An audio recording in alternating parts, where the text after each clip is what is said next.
Ravi de vous retrouver dans cette grande édition d'information. Les titres. C'est devenu récurrent dans la commune urbaine de Koya. Chaque saison des pluies, les habitants de cette préfecture sont confrontés à des inondations. Cette fois, ce sont les habitants de Batouya qui ont été victimes d'inondations ce mercredi soir. Le bilan fait un mort et plusieurs dégâts matériels. Détail à suivre dans un instant.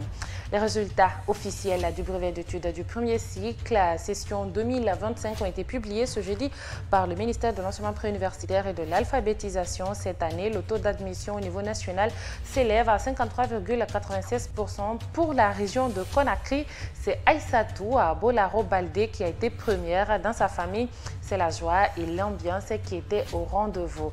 Et puis, une nouvelle convention collective fixant une grille salariale des travailleurs du secteur minier a été adoptée ce jeudi. La Fédération patronale des Guinéens du secteur minier a célébré la signature de cette convention collective en remettant un satisfecit au président de la FEPAMDI. Détail à suivre. Voilà pour les titres. Bonsoir et bienvenue à tous.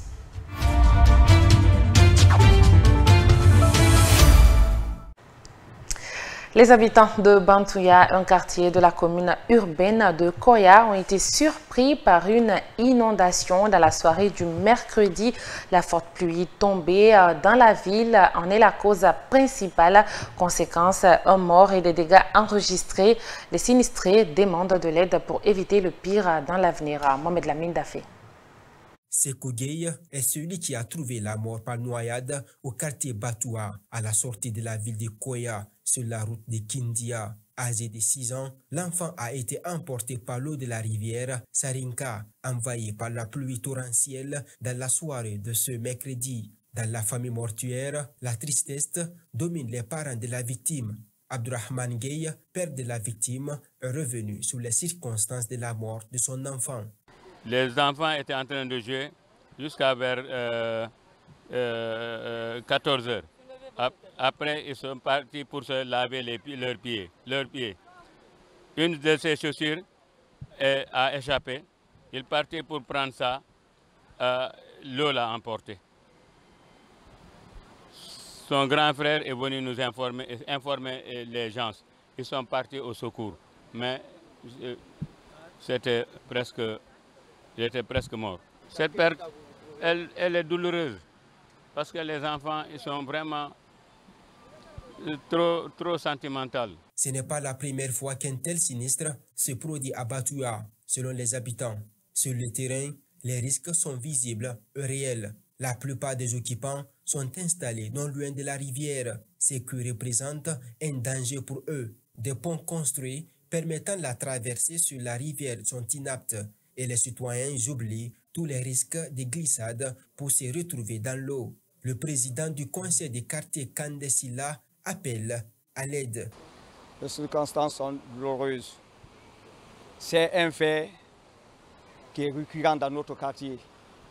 Tous ceux qui sont dans le riverain de Sarinka, le Sarinka qu'on connaissait avant, n'est pas ce Sarinka-là aujourd'hui. Sarinka avant était très profond, mais aujourd'hui la profondeur n'est pas là, par manque de curage. Donc même si c'est un coup de pluie qui descend, ça inonde. Il y a une inondation partout. Au moins il y a 6 ou 7 quartiers qui suivent cette circonstance. On demande l'État aujourd'hui. Si l'État ne vient pas au secours de ces 6 quartiers ou 8 quartiers, ça, à chaque fois qu'il y a pluie, il faut s'attendre à ça. Donc on demande à l'État de venir en aide pour que le curage soit fait régulièrement. Les habitants de Batouya évoquent plusieurs cas de mort depuis le début de la pluie en 2025, suite à des inondations. Dans l'actualité judiciaire, après la levée du mot d'ordre de boycott des audiences par les avocats ce mercredi 16 juillet, les cours et tribunaux sont pourtant restés déserts à ce jeudi 17 juillet. Les audiences prévues ont toutes été renvoyées sur décision du premier président de la Cour d'appel de Conakry. En cause, une formation à l'intention des magistrats et des greffiers. Le constat est signé Bangali Kamara et Moussa Kamara. Malgré la suspension de la grève déclenchée par le barreau de Guinée, aucune audience ne s'est tenue en ce jeudi dans les tribunaux de Mafanko et de Dixine. Les salles d'audience sont restées vides. Sur place, Maître Alassane Keita, avocat au barreau de Guinée, explique que cette reprise coïncide à une formation destinée aux magistrats. Une formation qui a conduit le premier président de la Cour d'appel de Conakry à ordonner le renvoi de toutes les affaires inscrites au rôle ce jour. Pratiquement, la reprise était prévue pour aujourd'hui et les jours suivants. Mais comme vous le voyez, le tribunal est quasi désert. Il en est de même pour toutes les juridictions. C'est à juste motif.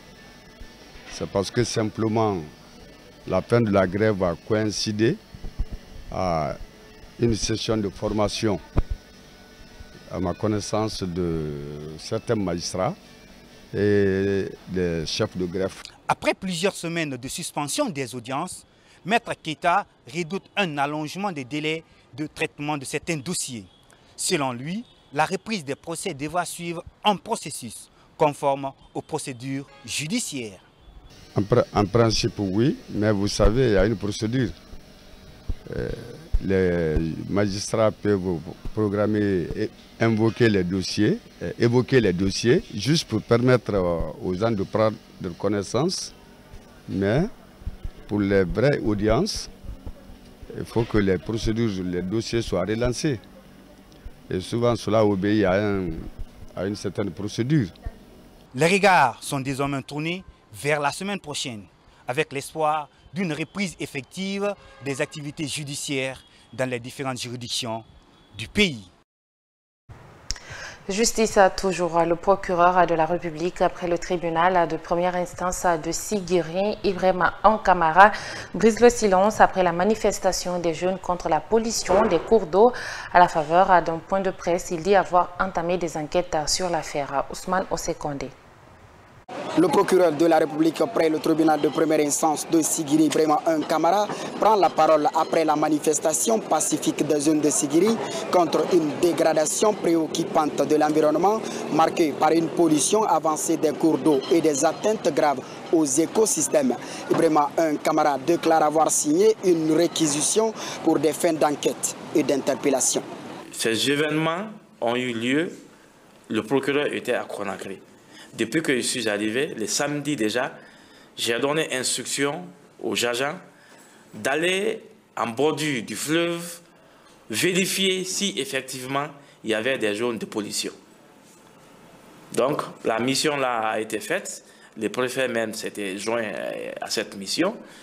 Et le lundi, dès que j'ai commencé le travail, j'ai commencé à travailler sur une réquisition. À partir du mardi, j'ai signé une réquisition aux fins d'enquête et d'interpellation qui se trouve avec les forces de défense et de sécurité. Le procureur de la République près le tribunal de première instance de Sigiri rassure la population de la ville aurifère et promet des enquêtes sérieuses. À la suite de ces réquisitions, nous attendions à ce que des personnes soient interpellées, déposées devant les officiers de police judiciaire compétents pour que des poursuites soient engagées. Malgré cette sortie du procureur, Ali Badra Cham, l'initiateur de la marche pacifique, maintient la phase 2 de leur revendication prévue le 22 juillet 2025.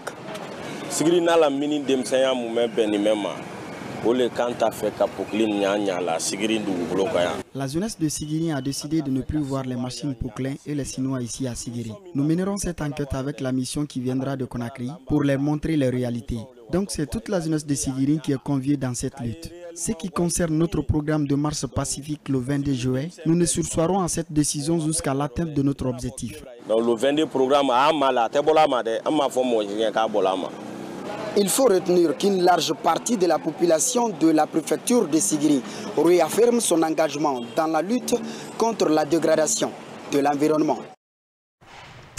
Je vous l'annonçais à l'entame, les résultats du BEPC session 2025 sont désormais officiels avec un taux de réussite national de 53,96%. À Conakry, c'est Aïssatou Bolaro-Baldé qui rafle la première place, une performance accueillie avec émotion et fierté par la candidate et sa famille. Nos reporters Fatoumata Diallo et Amanatou Diallo l'ont rencontré pendant ces instants inoubliables. Suivez. Un message et l'impatience grandit. Sur les visages, on peut même sentir la pression. Quelques minutes plus tard, un message qui sonne comme une délivrance. Et pour Aïssatou Bolaro Baldé, c'est l'explosion de la joie. Avec le PV, elle apprend qu'elle est première de la ville de Conakry au BEPC 2025. Une récompense méritée après 9 mois de travail acharné. À la fin de chaque épreuve, je me disais que dans les matières, j'ai fait des erreurs que d'autres personnes ne l'ont pas fait parce que je sais, j'ai des concurrents remarquables. Mais à la fin des dernières épreuves, je me disais que je peux y arriver par l'aide de Dieu quand même. Mais comme j'ai placé la confiance en moi et j'ai jamais perdu confiance en moi quand même. Déjà tournée vers l'avenir, Aïssatou ne compte pas s'arrêter là. Elle ambitionne réitérer cet exploit au baccalauréat avec l'objectif de décrocher cette fois-ci la première place au niveau national. Une grande fierté parce que je me dis que j'ai des concurrents remarquables dans les différentes écoles de Conakry, connaissant les grandes écoles. Si je suis première de la région de Conakry devant toutes ces écoles, je sais aussi que j'y arriverai au bac, première de la République, Inch'Allah. À seulement 15 ans, Aïssatou Bolaro Baldé se distingue déjà par sa rigueur et sa détermination. Sa joie est grande, elle savoure aujourd'hui le fruit de son mérite. Et puis, une vidéo de l'ancien ministre de l'enseignement préuniversitaire et de l'alphabétisation est répandue sur les réseaux sociaux ces derniers jours. Banobari dénonçait ce qu'il appelle les cas de fraude organisés lors des examens nationaux en Guinée. En réplique à cette sortie, le directeur communal de l'éducation de Matoto déclare son opposition à cette thèse. Ansou Baïle Baldé.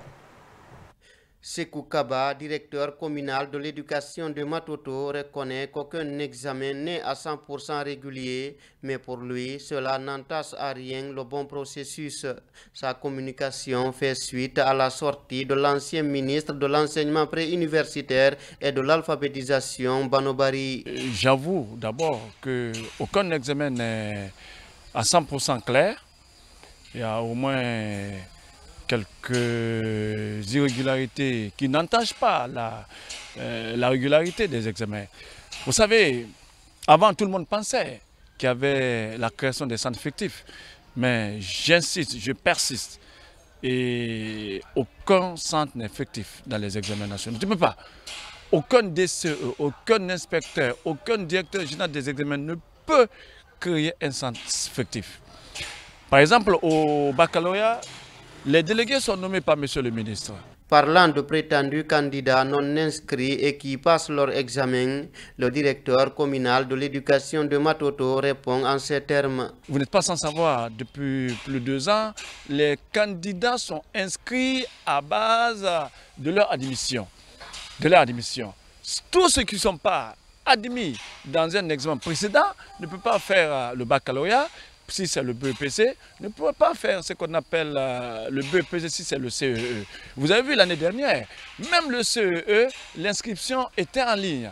C'est-à-dire les candidats qui sont effectivement inscrits dans les salles de classe, ce sont eux où les directeurs ont fait leur inscription. Donc ça c'est côté inscription. Cela veut dire que, et même si l'école inscrit et que vers la fin, l'élève ne vient pas, ou bien les élèves ne viennent pas, les écoles sont appelées à toiletter les listes. Sekou Kaba déclare que lors des examens, ils font un combat avec les fraudeurs qui voudraient saboter le processus. Nous, lorsque nous lançons les épreuves, nous sommes en guerre avec les indélicats. Vous savez, nous mettons les règlements généraux des examens scolaires en République de Guinée. Nous travaillons en fonction de ces règlements généraux. Les gens qui tentent à mettre ce règlement général à terre, cela veut dire que nous luttons contre ceci.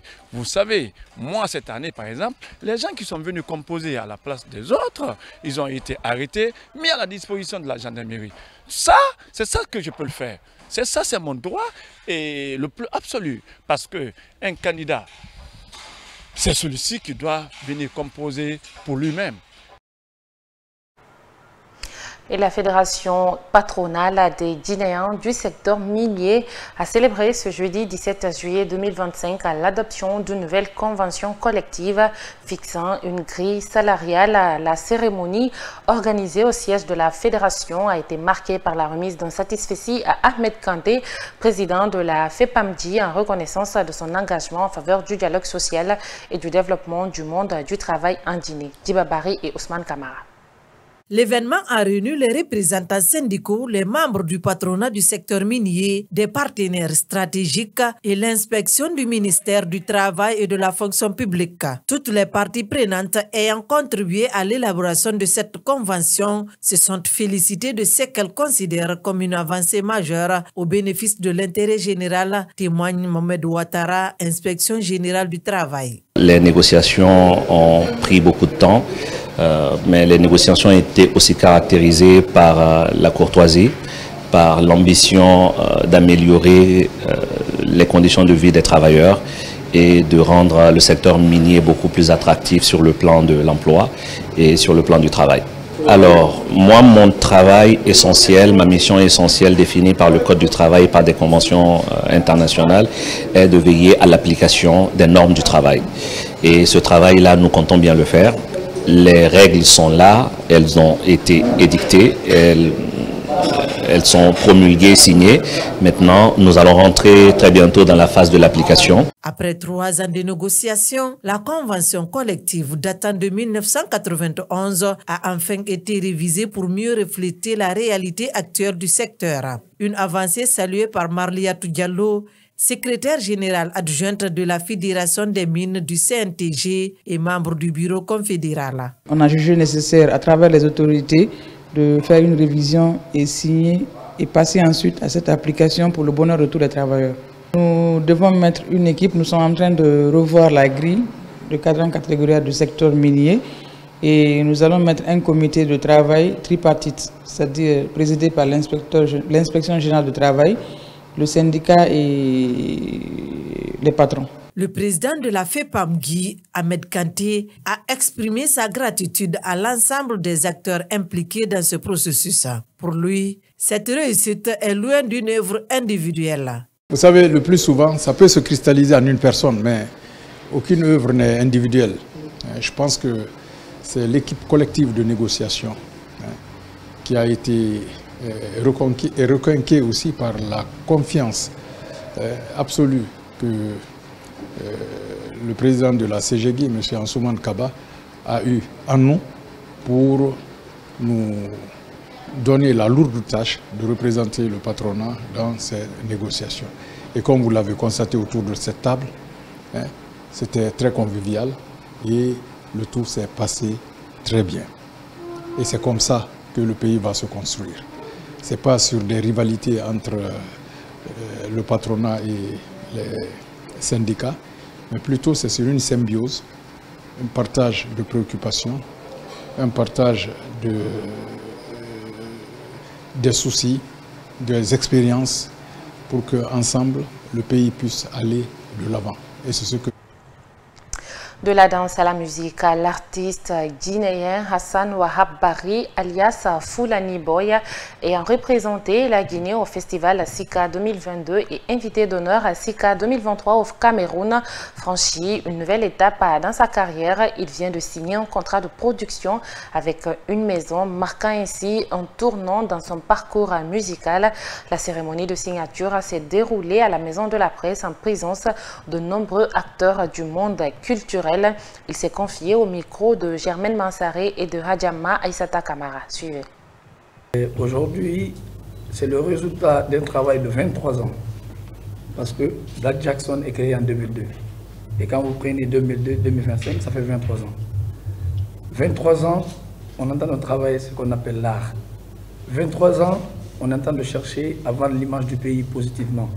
23 ans, on a connu la galère. 23 ans, on a connu apprendre. 23 ans, on a connu côtoyer. 23 ans, on a connu pardonner. La première personne à qui remercier dans cette salle, c'est mon papa Fodé Barou. Pourquoi lui? Parce que quand il m'a vu chanter la première fois, il m'a dit, petit, viens là. ce que tu es en train de faire là, c'est de la merde. Moi, j'avais confiance à ce que je faisais. Je me suis dit, peut-être, il va juste clasher. Il avait parfaitement raison. Et il laisse tout ça. Voilà ton orientation.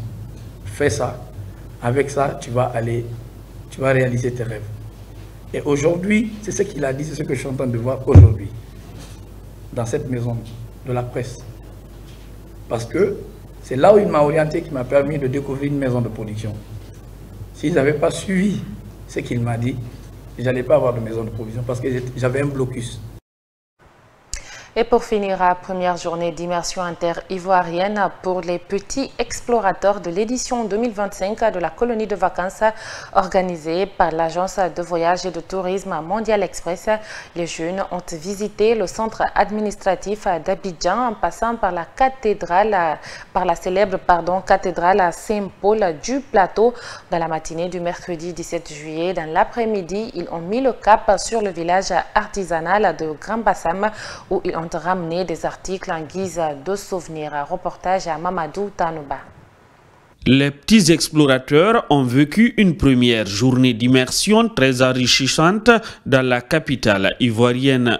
Première étape de leur immersion ce mercredi, la cathédrale Saint-Paul dans le quartier du Plateau. Ce lieu de culte imposant est situé sur une colline qui domine la lagune de Cocody. La construction de la cathédrale Saint-Paul d'Abidjan a débuté en 1980 et a été inaugurée 5 ans plus tard après les travaux. Les petits explorateurs ont fait le tour de ce lieu imposant par son architecture. Le choix de la visite de la cathédrale Saint-Paul n'est pas fortuit aux yeux de la guide Blandine Yao. Il fallait passer par ici pour connaître la cathédrale parce qu'elle est un peu prônée partout dans le monde. Quand on parle de la Côte d'Ivoire, on mentionne la cathédrale tout comme la basilique. Donc il fallait que les enfants passent ici pour voir la cathédrale. Les jeunes ont pris du plaisir à visiter la cathédrale Saint-Paul d'Abidjan où des fidèles étaient venus pour une messe.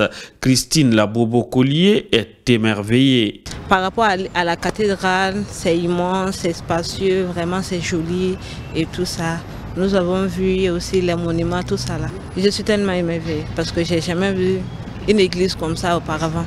Après cette étape, direction Grand Bassam, précisément le village artisanal. Un passage obligé pour emporter des objets d'art comme souvenir. Nos jeunes explorateurs sont tombés sous le charme des bracelets en coquillage et autres colliers. J'aime trop le bracelet, c'est joli, c'est un peu africain. Ça va avec beaucoup de choses et c'est surtout ça qui m'a surtout pris le cœur parce que ça fait beaucoup africain, ça se trouve pas partout non plus. C'est le souvenir que je vais garder d'Abidjan. La coordinatrice générale du projet Colonie de vacances 2025 de Mondial Express n'a pas été déçue par les articles du marché artisanal de Grand Bassam. Voilà, nous voici à présent du côté de la ville historique de Bassam dans le grand marché artisanal. En tout cas, qui ne nous a pas déçus. Franchement, on a vu beaucoup de choses et on a pris également énormément de choses pour ne pas dire. Parce qu'on ne pouvait pas prendre le tout en tout cas. Ils ont de très jolis objets d'art. Principalement, c'est des petits bracelets pour les enfants, des chaînes, en tout cas en fonction du désir de chacun. La colonie de vacances commence bien pour les petits explorateurs du côté d'Abidjan, la ville des merveilles. C'est ainsi que nous nous quittons au compte de cette édition d'information. Merci à tous de l'avoir suivi. Au revoir.